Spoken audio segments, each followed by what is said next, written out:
Hey everybody, Virgil here for a special bonus episode. I'm here with Will Menaker. Hello. Today we're having a conversation with two individuals, Tai, a self-described whore of all trades, Howdy. and Conner Habib, author, host of the podcast Against Everyone with Conner Habib, and sex workers activist. Hey, how you doing? And I want to start off the discussion with a very recent news story. Yesterday, Stormy Daniels was arrested by Columbus police in Ohio for allegedly touching 3 undercover detectives while performing at a strip club. Those charges were dismissed.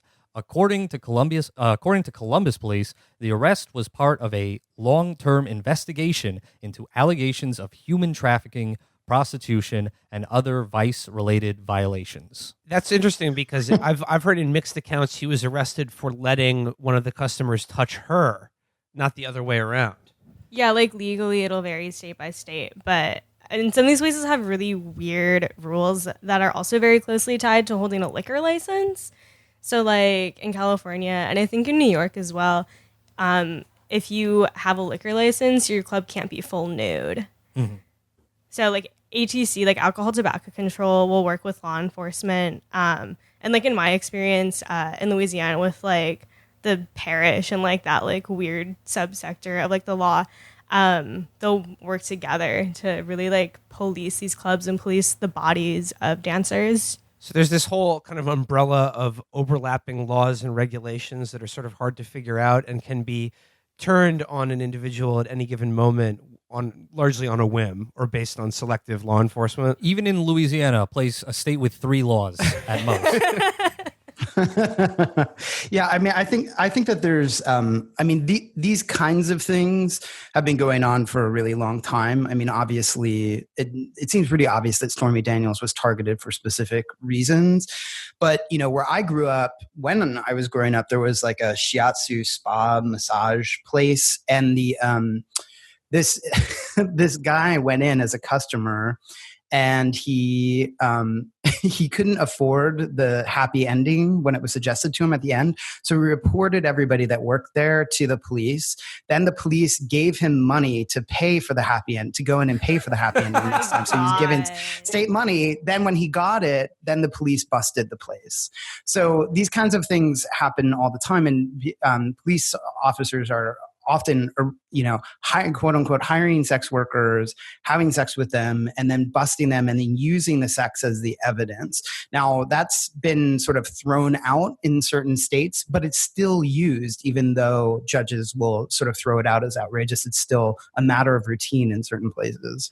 But like, when I read the story about Stormy Daniels this morning and this disparity between who was touching who, in the account I read, it seemed to be that she was arrested for letting a customer of the strip club she was performing at touch her. On stage, which is like really important because they will make a distinct difference. Like sometimes you can't have contact on stage. Sometimes you can't have contact on stage or in lap dances or on the floor.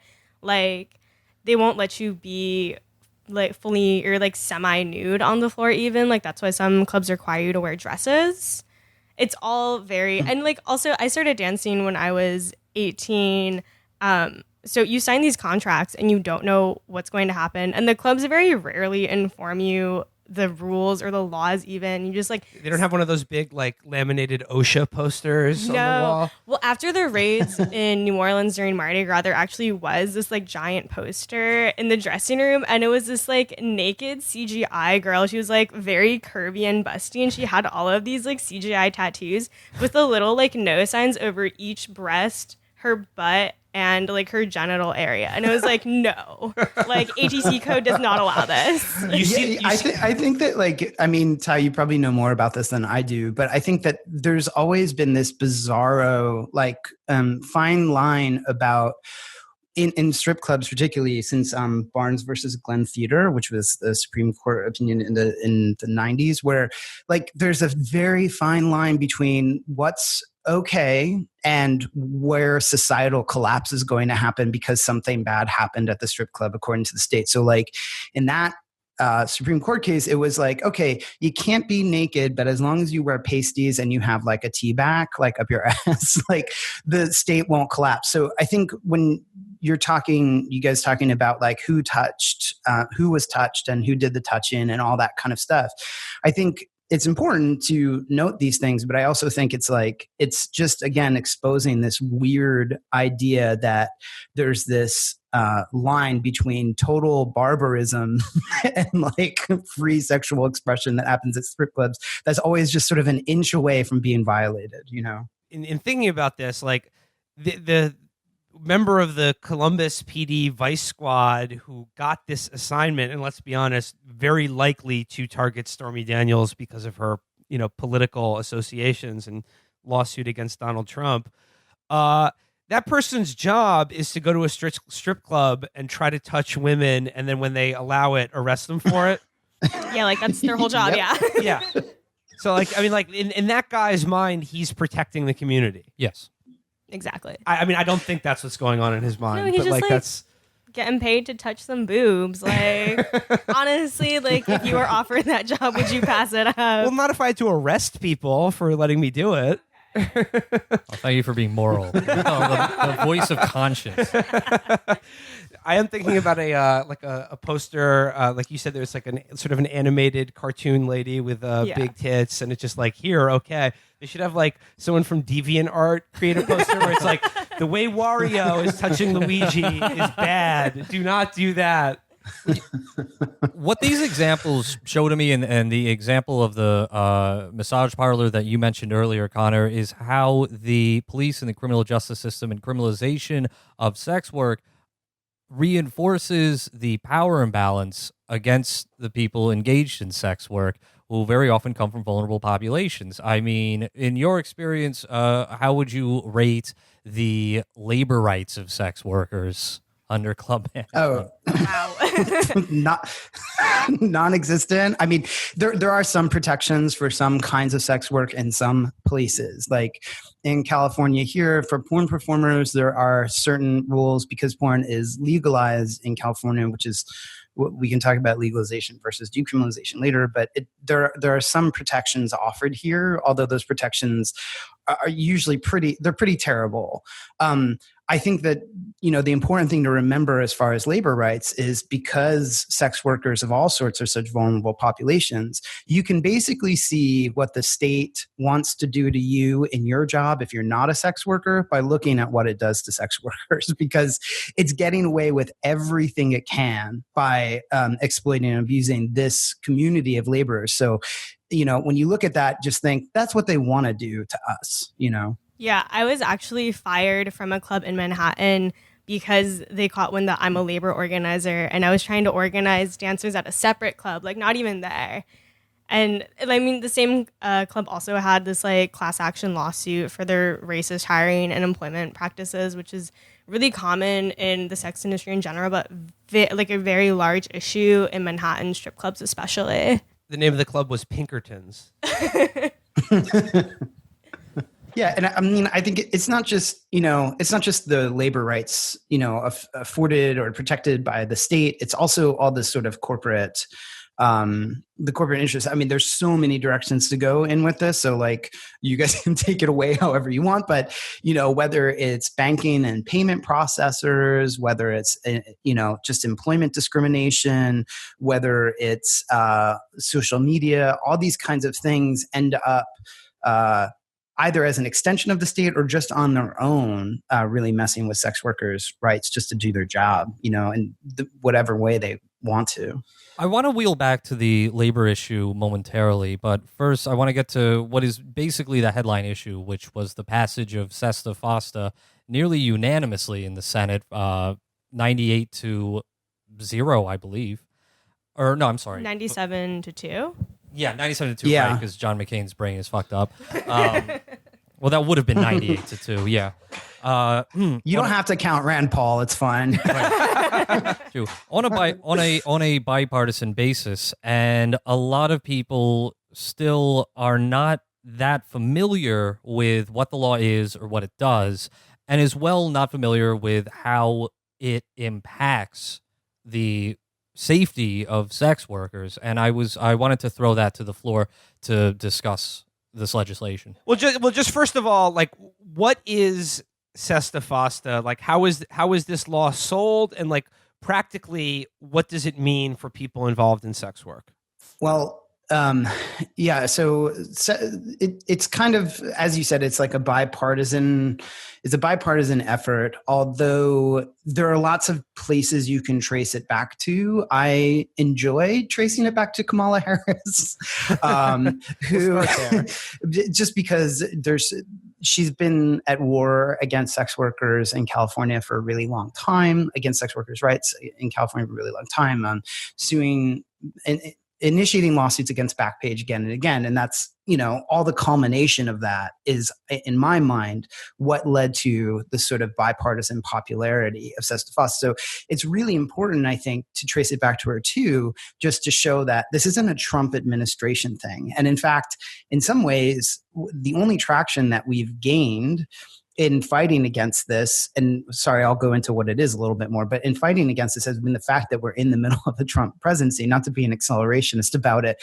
but I can't imagine trying to fight a law that proposes to be against sex trafficking of young girls in a sort of Clinton administration with Gloria Steinem and Kamala Harris on stage, like praising this law. It would have been an absolute nightmare, and it would have happened in that administration 100%.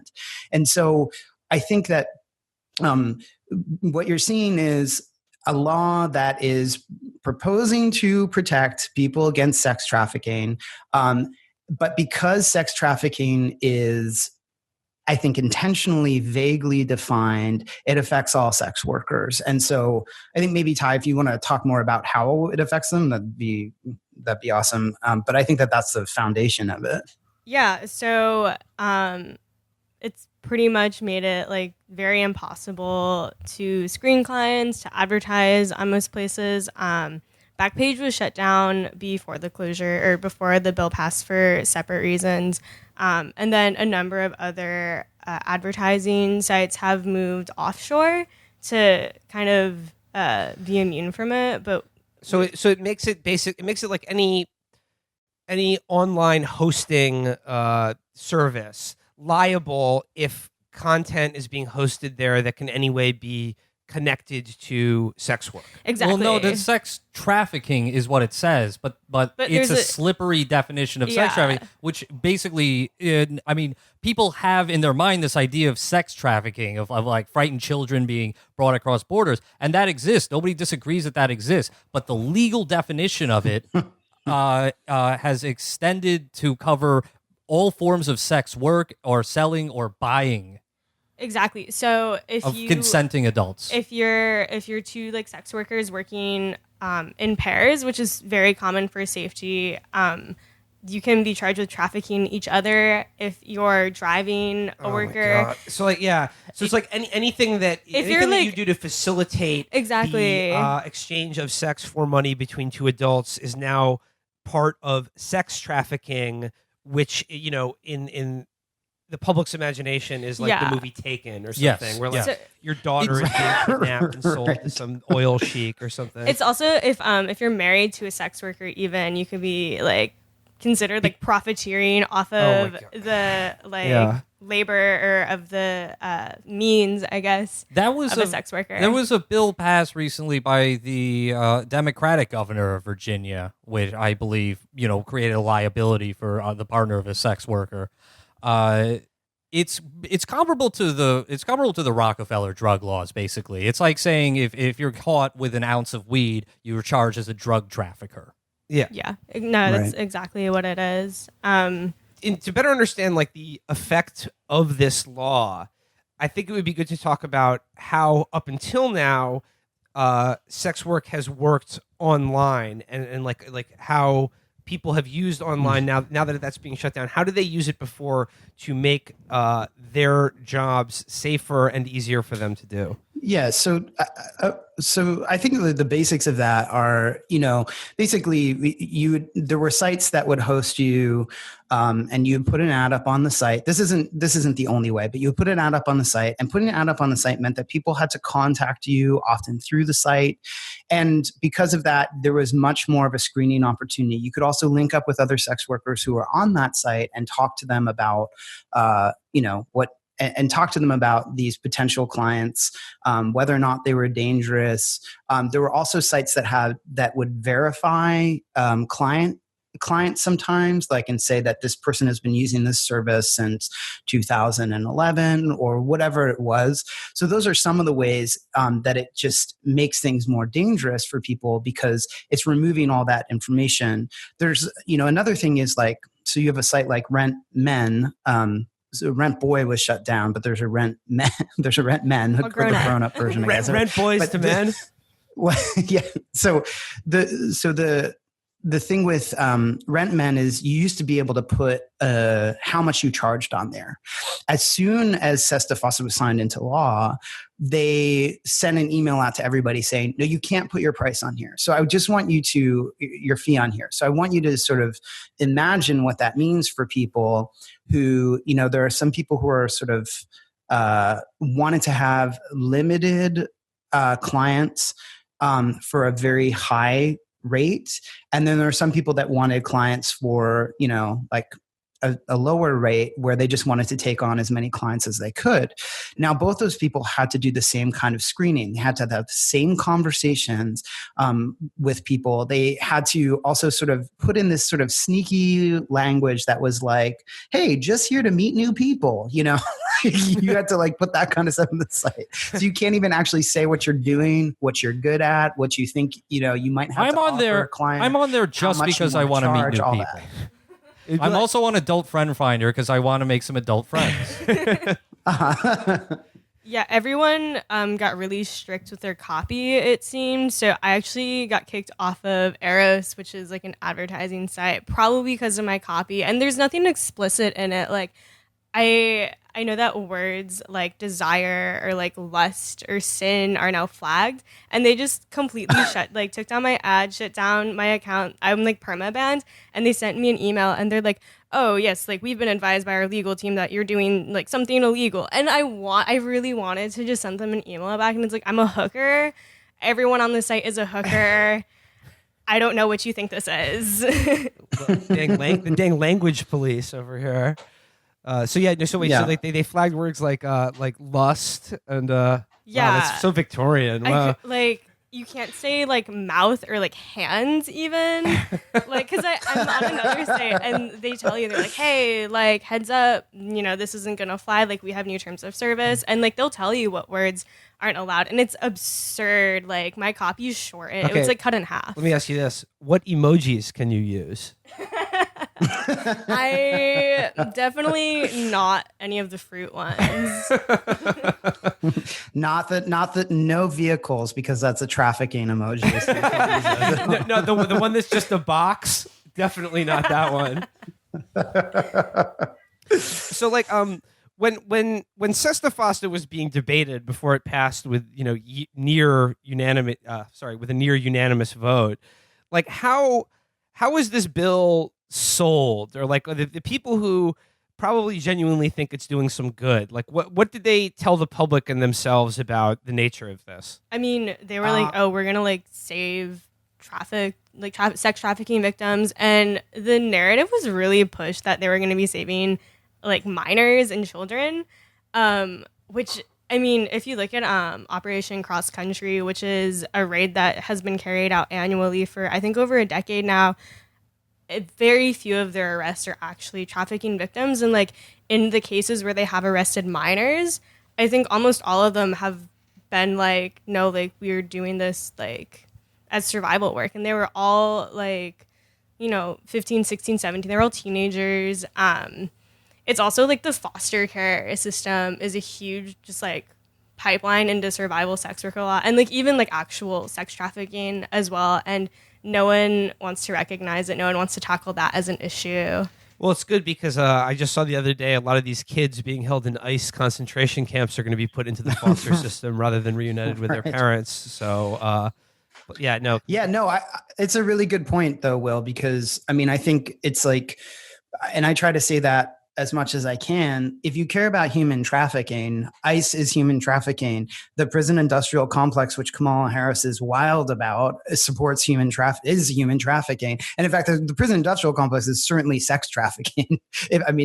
For sure. So it's like, I think it's really good to bring those kinds of things up, because the focus on what human trafficking is conflated somehow with little girls undergoing this or this or this. And then of course it's like, well, great, I can point to that with ICE, or it's people who are forced into sexual situations, without their consent by forces that are more powerful. Well, great, that's the prison system. I think that there's a lot to point to that's not not consensual sex work at a strip club or online or whatever. Yeah. Well, and also if you're talking about prison and law enforcement, and the way it's used on the poorer populations of this country, it is also about like knocking the legs out from any potential future employment in something outside of a black market economy as well. So if people, again, like you're talking about people who are concerned about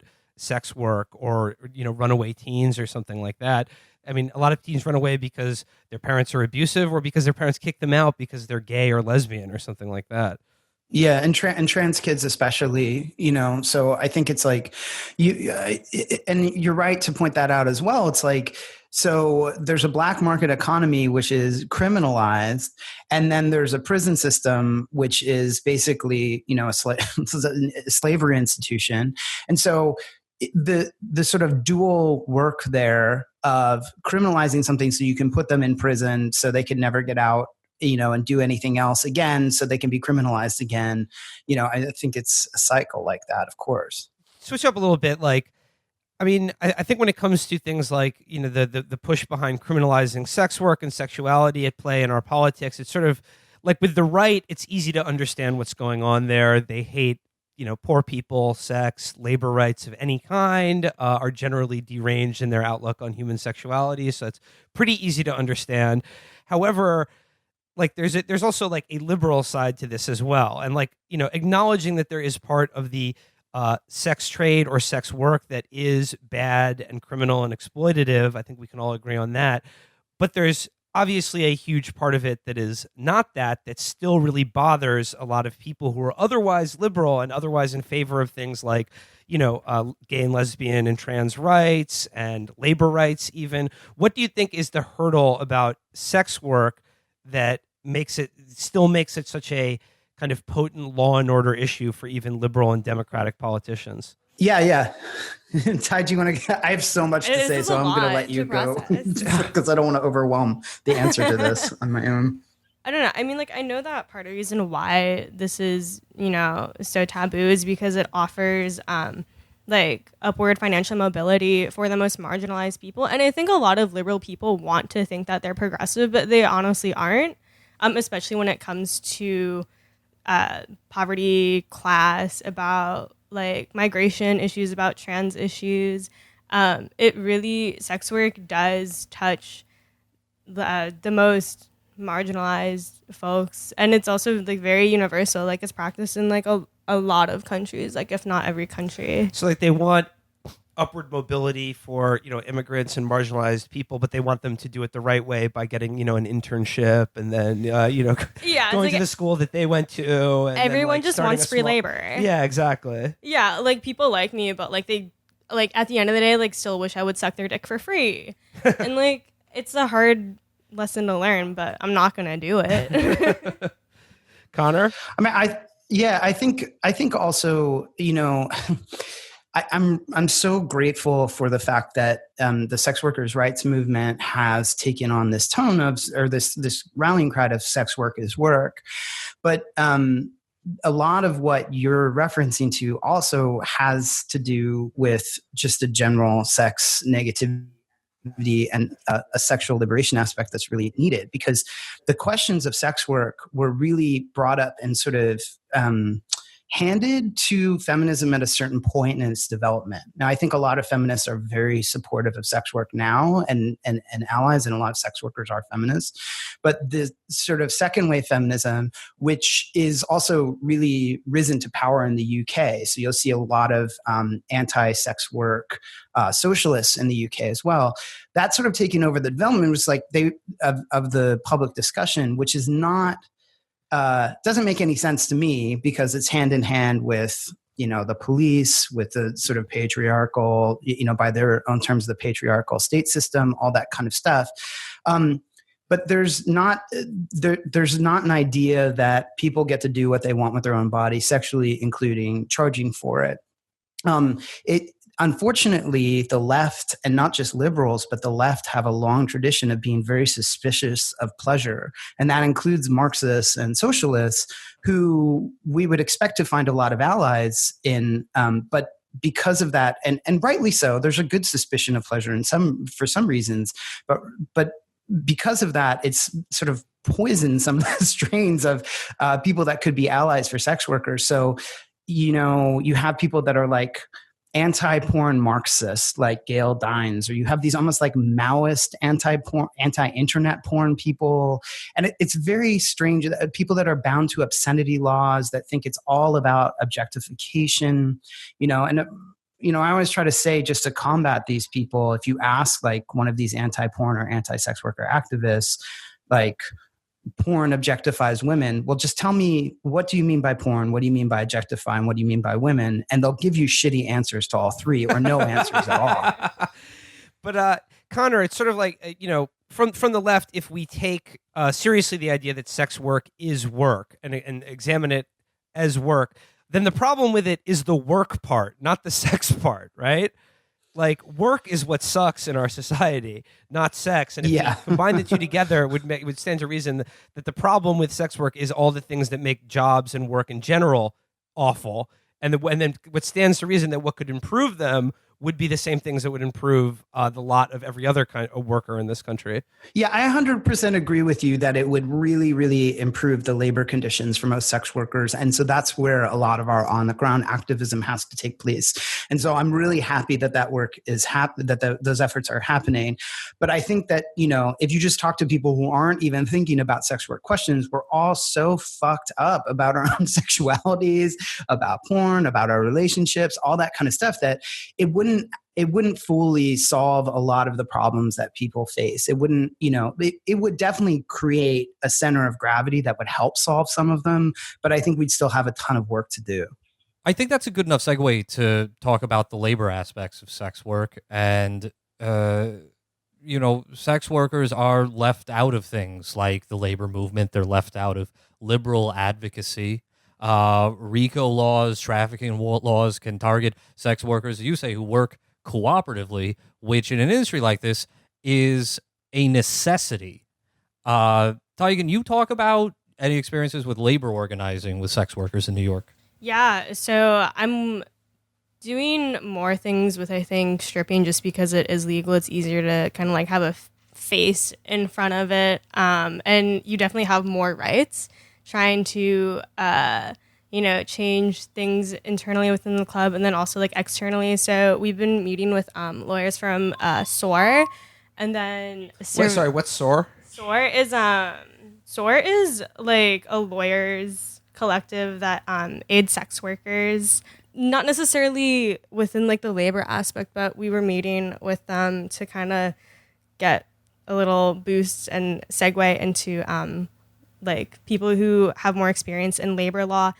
Yeah, so I'm doing more of my labor organizing within dancing, also on the heels of all of the Mardi Gras raids in New Orleans. Sorry, could you just real quick explain what the Mardi Gras raids in New Orleans that just happened were? Yeah, so I think 9 clubs on Bourbon were shut down. It was an ongoing thing. They've been getting raided for a couple of years now. And also, like, historically, the policing of sex work is a like ongoing battle in New Orleans.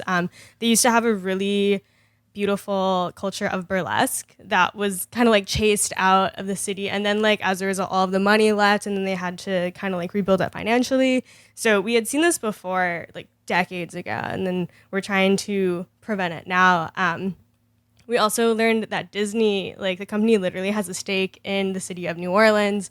So this is part of the reason why they were closing all of the strip clubs. Walt Disney presents the Bourbon Street experience. Right. Yeah. And it's also like, even without the strip clubs, it's just, I love New Orleans. I love Louisiana, but it's like kind of terrifying during the Mardi Gras season, just like to be in the streets around like so many like drunk men. Right. And like, I'm a sex worker. I was a stripper for years, and like, I'm very used to drunk men.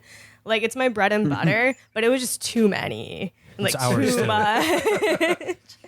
So all of these clubs are raided by ATC and local law enforcement, and then shut down for a period of time, maybe like a week or 2 weeks, depending on the club. Some of them they were raided but not shut down. And then when they all reopened, I think a week before, like Fat Tuesday, or like a week and a half before, the environment was completely different. The rules had changed, or the rules that had been there were enforced more heavily. So you couldn't like touch your customer. The customer couldn't really touch you, and you couldn't like touch yourself in like breast, genital, or butt areas. And like you couldn't dance a certain way. You couldn't like really like sit on a customer's lap. Again, this is a state with no laws. Well, so it's this weird thing where they understand that like the tourism is largely driven by the kind of more wild aspects of New Orleans and that history, but they also kind of want to clean it up. So they kind of have it. They're trying to have it both ways with these weird like you can do this, but not this. Yeah, it's also, I think that the clubs in New Orleans are a little bit more independently run than other clubs, where like most of the clubs in Manhattan are like a part of a corporation. And then the club I worked at, the original owner went public with the IPO, but then kept this one private. So the rules are like all different, and our house fees are way lower, and they're pretty chill, and everyone knows each other. But they weren't paying off the enforcement, I guess. And so they also collectively settled with the city to reopen for, I think, $28,600, which is the amount of money that some dancers could have made in that single season. And like, half a dozen clubs it's not like they're like scraping up, less than $30K to reopen a business that's making like so much money a night, especially like in the high season. Mm-hmm.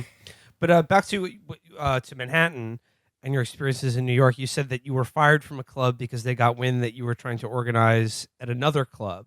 So when you were organizing, like, your coworkers, or you're trying to like, broach this, like, what's your pitch? Like, is it an easy sell? I mean, it depends on the club. I worked at clubs where it's like a very close environment. Everyone knows each other, and we sometimes like see each other outside of work. In more corporate clubs, it's way more difficult because it's like super cutthroat, and everyone's like, I just care about my money and nothing else. And that's fine if you're like that. But I mean, I personally want to better the work environment, and I want to better like my other workers. So if it's like hyper competitive among dancers, it's harder to make an argument for solidarity or any kind of, because it's like, it's almost seen as like fucking with your money. And like, I lost a lot of people who I thought were my friends when I decided to take steps to organize a club that we had all prior worked at, and some people still were working at. It's just, I mean, it's a difficult environment to work in. It's also a lot of sex workers just inherently kind of understand things from the left. They understand like that being poor really sucks, and not having health care, like we should have benefits and things like that. But they don't like really compute it as necessary or as something that like we can have and can fight for. It's just something that we've kind of always lived in these conditions, and like there's nothing that can change that. And it's sort of like at the end of the night, if it's a difference in what you're taking home that night, then that's a harder sell. Yeah, it's also exactly. So it's, that money is so immediate, and that's part of the reason why I started. That's probably why like so many other people started, because you get that cash in your hand when you leave. Right. Like you get it right then and there. You don't have to wait 2 weeks for a paycheck. You don't have to like it's nothing. You have it. And Dude, like, imagine being a freelance writer. Thinking about shit like that, where you could wait 6 to 9 months. You could have a kid in the time. You could get a $500 check from like some fucking outlet. But Virgil, can we talk a little bit about like the differences in the some of like the international models between legalization and decriminalization and the Nordic model? Yeah. Could you describe like what the Nordic model is when people talk about that, Conner? Yeah, I mean, so the Nordic model is at its heart. I mean, the simplest way to explain it is like it criminalizes being a client of a sex worker, but it doesn't criminalize the sex worker themselves. It does still, in some places, criminalize sex workers themselves, but really decriminalizes being a sex worker, but criminalizes hiring one.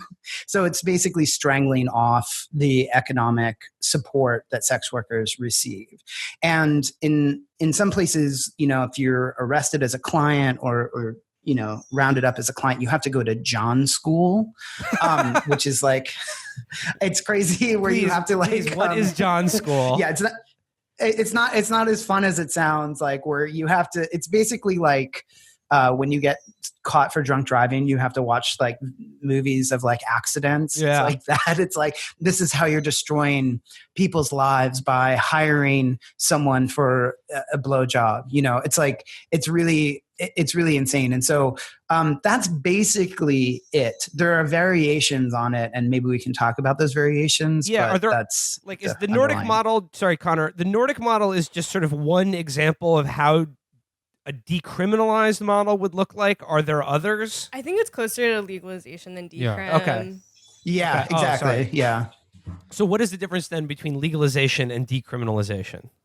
You just want decriminalization because you don't want the regulations from a state that is completely inept at regulating something. This is something that, as someone who's worked for porn performers' rights for so long, I kept coming across was dealing with politicians and officials, policymakers who had no idea what the hell they were talking about because they were so out of touch with the community, or pretended to be so out of touch with the community that they were trying to legislate for. So, think about the fact that politicians are the least the least qualified people to regulate anything about sexuality whatsoever, because they're, first of all, not supposed to have sex lives, and they're not supposed to talk about them. They're not supposed to have looked at porn or gone to strip clubs or whatever, because there's scandals in this country or whatever. It's supposed, that in this country, that's a terrible thing to have done, even though they've all done it. So you have these people that are completely inept, and that's what the legalization eventually would boil down to, is either trying to control and regulate sex work for, whatever calculated ways that they want to do it, or just being completely inept about it. Whereas decriminalization just allows us to do our jobs the way we want to. But like in some hypothetical future date, could there be a role for the state to regulate the labor practices involved? Regulate the relations. I don't buy that argument wholesale, Conner, because I think it certainly is within the ambit of the state to regulate labor generally.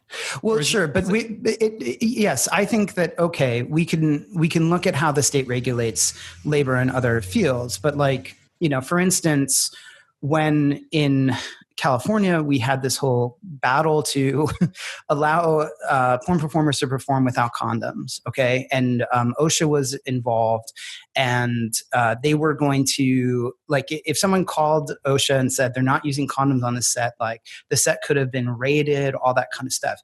I had to go along with a bunch of other performers in front of these lawmakers and say, look, your science is outdated. You don't understand our testing protocols, our regulations, the things that we do that actually make us safer than the general population as a population of porn performers, because our livelihood depends on us not getting STIs. So we actually have all these internal regulating processes that we've set up.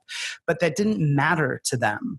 It didn't matter that we actually had consulted with laboratories in our community, that we'd actually assess the risk, so on and so forth. And I didn't have any stake in that. I've only done porn with condoms. So it's not like I was trying to defend my right to not wear one. I just thought it was everybody's choice. So what I'm saying again is, like, when it comes to anything relating to sex work, sexuality, or sex, it's a place where lawmakers are particularly unqualified. So there'd have to be a long process of education and restructuring to be able to regulate in a way that made sense. We have legal sex work in certain counties in Nevada, and that operates way differently than like how I would do my work. I've never worked there, but I have friends and comrades who work in the brothels there, and like they have to do dick checks, which is pretty much just like examining your client's genitals. So the sex worker has to do a visual physical inspection. Like you put on gloves and you like move it around and look at it and kind of, judge if it's safe for you. And then like you're also using condoms on top of that, but like and judge if it's good or bad dick. Yeah. you rate the dick. 1 to 5 stars. Put that in a database. So when you have like the law in your sex life and like in your genitals, like, and we know from like especially like with all of like the Roe v. Wade that people think is gonna get overturned, like it's not something you want politics in. Like it's also like the decrim system is just way simpler to understand. It's something that every single sex worker is advocating for. It's also going to make sex work, like it's going to keep it accessible to people who otherwise like wouldn't have access to it in a legal system. So like a legal system could propose like you're in a registry, you have to like follow certain testing standards. You have to do like all of these things, and all of those things are going to cost money. And sex work is what it is because like anyone can do it if you have a certain drive and like need to make money. I mean, I guess the tension comes. I mean, I think we all agree that we don't want lawmakers being involved in your sex life, but however, I think it can be appropriate to have politics involved in your workplace. But the problem is when your workplace and your sex life come together, like I don't know. I mean, it's sort of tricky to point out That's why I was saying before that it can't just be, unfortunately, it can't just be a labor issue at this point. I would love if that were true, but because the sexual aspect of it is so out of whack in this country particularly, so much education is going to need to be done before you can, implement proper labor policies that actually protect workers. Absolutely. And as well, the fact that sex workers tend to come from vulnerable populations that do not have a lot of political power, means that from the get-go, this debate is horribly imbalanced. And it's especially on one side of the scale, you have not just both political parties, but the full thrust of this, evangelical Puritanism, Christian structure. I'm told that many of the same groups that are pushing more tougher trafficking laws and pushing SESTA FOSTA, they're also the groups that push anti-transgender bathroom bills. They're the groups that push abstinence-only education. Yeah, absolutely. Yeah. I mean, there's an almost one-to-one crossover in the UK, at least, between what we call SWERFs, sex worker exclusionary radical feminists, and TERFs, trans exclusionary radical feminists. They're the same people. So that's also something to keep in mind. Like, if you're defending trans rights, you're defending sex worker rights. And if you're defending sex worker rights, you're defending trans rights. That's not necessarily always true. And there are people that screw up one side or the other, but you're right to point that out. And I just want to say just to that, there are lots of sex workers that do not come from vulnerable populations, although the ones that the laws think that they're protecting often do. And that's why they do such a terrible job, because also they don't understand those populations. As well, we're also having this discussion in the context of what is a rapidly growing police state churning against our most vulnerable populations. And I wanted to turn the conversation to immigration and ICE right now. I think that the war on sex workers and, broadly the war on sexuality has been one of the contributors to the rise of things like ICE, right? 100%. Yeah. So in the subways in New York, I think like 6 months ago, it might have even been a year ago, they've left these ads up. Like I've seen them off the L like recently, but it's like, if you think someone is a victim of trafficking, call this number. And like you can Google that number. Say something. Yeah. And if you Google that number, it's literally an ICE reporting line. Wow. Jesus. And they're not even shameless about it. They're not like redirecting it. It's like literally an ICE line where if you think someone is like a trafficking victim, you are essentially like reporting them and outing them as a migrant. And it's as well, I'm willing to put a pin in the discussion of the regulation of labor and commerce of sex work when right now the terms of the discussion any state intervention from the beginning is going to involve an organization like ICE. It's going to be poisoned from the beginning. I mean, that your example about like the subway hotline is such a good one, because like when people abolish ICE has become sort of a rallying cry for a lot of people in this country, and like the retort to that is, oh, what, like, we should have no border at all, and like whatever. I mean, that would be fine, but I think people, when they think of ICE, they think of the people who are like, on the border, stopping people from crossing it or interdicting shipments of drugs, and they're not. The Border Patrol still does that. ICE is a nationwide, like, snitch army that they do all their stuff hundreds of thousands, if not thousands of miles away from the southern border with Mexico and this country. It's just like they exist to just like seek out people in hospitals and schools and on the subway and just like pick them out and put them into this huge dragnet. They're like, they have almost nothing to do with keeping the border safe or enforcing that at all. It's just part of this gigantic like panopticon of surveillance and intimidation. If you have too many Iron Cross tattoos to become a cop, you become an ICE agent. That's it. It is. I mean, it is so important to show how all these things are knitted together. And sometimes you can see the seams, like in early SESTA FOSTA drafts. And I don't know if it's still there. I need to comb through again. But there was a thing about so in SESTA FOSTA, it's like, if a user posts something about prostitution on your site, then the site itself can be sued. But it went one further originally, where it said, and Melissa Giard Grant pointed this out, it said that the city that hosted the website, where the website was located, could be sued. Like there was some bizarre thing like that. And of course, a lot of these were like sanctuary cities.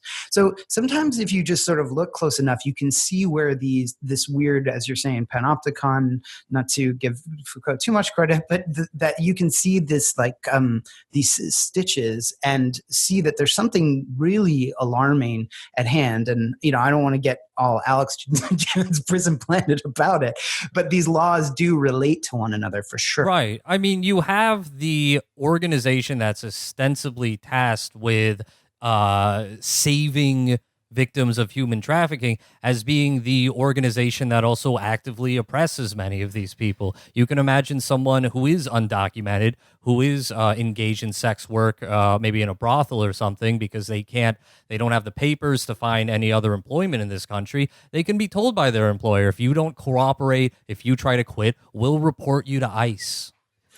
I mean, there's a sex work discrimination, that even if you just want to be like I bring an analogy to it, as Tai was saying before, like the ways that sex workers get sort of fired from their jobs for trying to do any labor organizing or trying to protect themselves, or even like just trying to get a different kind of jobs. So on the one hand, I know porn performers who are also meteorologists and lawyers and all that sort of stuff. But on the other hand, I know porn performers who were in porn and then like got fired from Best Buy because their, employer found out that they were in porn. So there's a way in which this stigmatizing, these things parallel each other, even if they don't always intersect. Just to return to the panopticon for a second, Conner, you mentioned Foucault. And just for our listeners, here he goes. Yeah, I just want to give them. I want to give you, our listeners, a brief primer on Foucault. It goes like this: prison, that's prison. Schools, prisons. Society, prison. Sex, you better believe that's prison. So that's a little Foucault 101 for you guys. It's there. also so. like similar to like John's school, if you are found of being like a trafficking victim, then sometimes they like will also in like certain states send you to like a rehabilitation school. But if you're an adult, Charm school. But if you're an adult, rehabilitation is often incarceration, which is like what ICE is doing. I mean, they don't have a solution for this. They're just incarcerating people, and like if it's a cycle, then that's what it is, and they will only profit off of it. So I just want to say one more thing. So just also, I want people to notice the kind of cultural creep that's happening with the human trafficking stuff. And so we're talking about how it relates to all these other laws that are in place, but also immediately we saw people who are already doing anti-porn activism, anti-sex work activism, whose entire platform is based on the fact that, well, in some cases, that sex workers can't consent, no matter how much they say they're consenting to doing sex work, and saying, I want to do this, or I've chosen to do this because I need money, or whatever it is, no matter what, that consent isn't considered valid by these people. So right away, after and during SESTA FOSTA's passage, they started saying, okay, now we need to just show like every porn site is made up of trafficking victims. Every time you're watching porn, like you're watching human trafficking. And that is building. And so I just want to caution people against that, and just know that is actually, it sounds like a joke, but the way that these people are pivoting, and it's not just Christian fundamentalists. It's like I said, there are people, especially in the UK, that are using this argument. So just pay attention. Yeah, I mean, like I can follow that argument, like partly because the idea is like if you say, well, sex work is a choice, then you get into the question of like to what extent are our choices to work in this society really choices at all, or how are they conversed? Which is obviously aside the point. Yeah, exactly. But then like it goes too far where you literally don't believe anything anyone is telling you, or like you take one case in your head and apply it to like an entire spectrum. Which is a convenient way to say I don't have to have solidarity with sex workers because I just don't like work. I'm gonna go to the beach. Exactly. But like, I mean, Conner, could you like you mentioned the UK and this kind of like the SWERF thing, like the sex worker exclusionary feminism. Could you do your best to like just describe what their argument is? I mean, I'm asking not because I particularly care to give it a platform on this show, but I am genuinely curious, like what these people's line. Can you say it in like a dumb guy voice so that we don't give it a platform? Okay, so yeah, I mean, so basically you have people who have been in the public eye as feminists. We include Gloria Steinem in this, but also people like I said before, Gail Dines and Julie Bindel, who basically say, one, like I said before, that sex workers aren't consenting no matter what you see. Two, that sex work constitutes a special kind of labor, as you just pointed out, because it's like, well, who the hell wants any kind of job? But for some reason, these people are singling out sex work as the job that somehow is the most exploitative, when in fact, in my understanding, and from all the sex workers I know, it's actually the most honest and most direct transaction of services ever. But and then also there's this weird apocalyptic language around it. So like Chris Hedges, just miserable leftist. I call him the hair shirt left. Yeah, I mean, it's just anyway. He had like an essay called "This Is What the End of the World Looks Like," and it was about porn. So Dude, there's this idea of societal collapse this is great. centering around sex work. Yeah. It's like Chris Hedges, I picture him as Smithers when he goes to the strip club and he's just crying in the corner with the two dancers. He actually did. Someone told me, I'm not sure that this is true yet, but I have heard through the pipeline that he has a book coming out where he sort of went undercover on a porn set just to expose how horrible it was, which just sounds so awful. Awful to me, and also non-consensual. Like Chris okay, let me tell you about the craft service table. It was meager at best. Yeah, so that's basically those are the factors that I would combine, like societal collapse, the end of consent, and also, or like the non-consent even when they consent, and just the singling out of this as a special kind of labor. And also, like, I guess, like, from the left, it's also, you alluded to this before, but also there's this idea that it's a symptom of, like, just the decadence of capitalism and bourgeois culture, right? Yes. I mean, and of course, sex work exists and has existed in all kinds of cultures that were not capitalists, and including cultures that didn't have economies that look anything like the kinds of even socialist or capitalist or communist economies. So, yeah.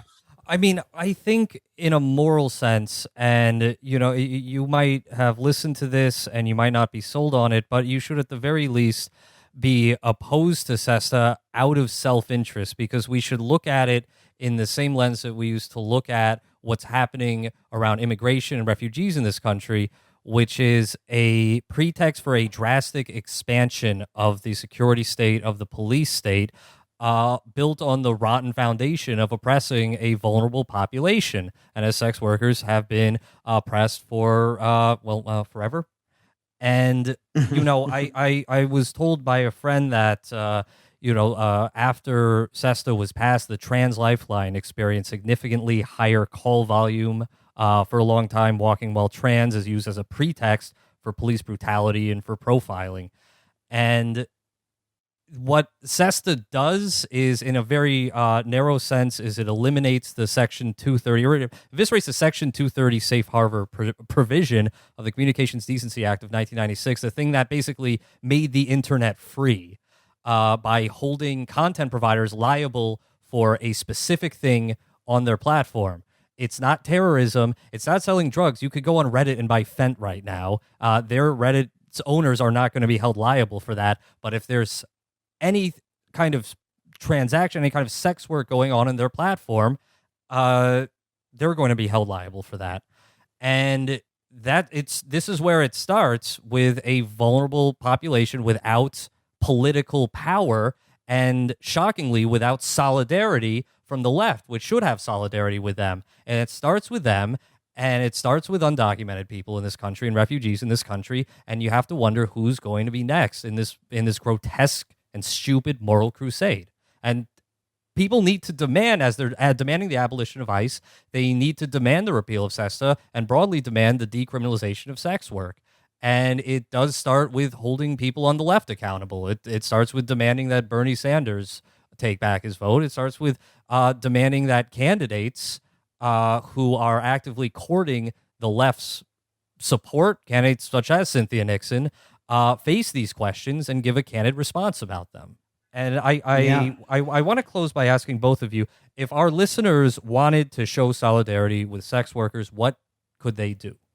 I don't know. I think the first and probably most important step into changing things is education. So ultimately just like listening to sex workers and giving sex workers a platform, and just making space for us and like other marginalized people in this community on the left. Like, I know that I've had issues with like the DSA because they like just didn't know how to make space for sex workers.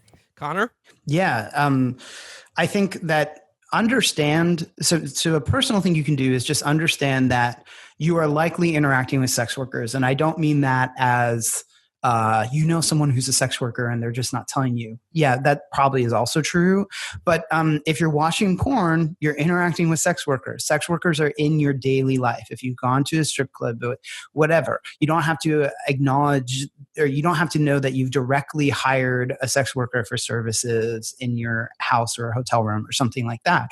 You've interacted with sex workers at some point in your life. So I think, first of all, understand how normalized it is, but you just don't realize that it's normal. And then I would also say, like, yeah, we need to demand that this is seen as a bodily autonomy issue, a labor issue, and, in the case of SESTA FOSTA, also a censorship, an internet censorship issue. So, find sex work organizations if you can, and give them money. Frankly, if you have it, give money to all the whatever trade organization or whatever you can find to give money to, or sex worker run clinics. And then also be wary of the human trafficking rhetoric. It's it's too there. It's overextends itself, and don't believe it just because Amy Schumer says it, which I would think most people who listen to the show don't already. But pay us, like, mostly. Is there a specific organization either of you have in mind? Swap is great. I would also encourage everyone looking into their local organizations. I know that in New York we have, it's Lista Shia, I believe. It's so difficult to pronounce. Donating to local bail funds is also really great. Doing the sex workers behind bars, like pen pal thing, like where you write to incarcerated sex workers, is also really good. I know that they're looking for people who have like gone through sobriety and like also like re-entered from being incarcerated as well. So like interacting with sex workers, even on the platform, and just mostly paying us, like to pay sex workers directly too. Like that's it's so good. And as well, I mean, I would say if you are an active member of the DSA, this is something to keep in mind at your next meeting. If there is perhaps some latent hostility towards sex workers in your organization, or if you're anything less than fully welcoming of them, because it is a critical population that needs to be organized. And it needs to be, and sex work needs to be a part of the constellation of left demands. And I think if for no other reason, just understand that the political group that's done the most work for sex workers in recent history has been libertarians. So if you don't like libertarians, do something to form socialist unity with democratic socialist unity with sex workers. You heard it here, folks. Don't let the libertarians have this one.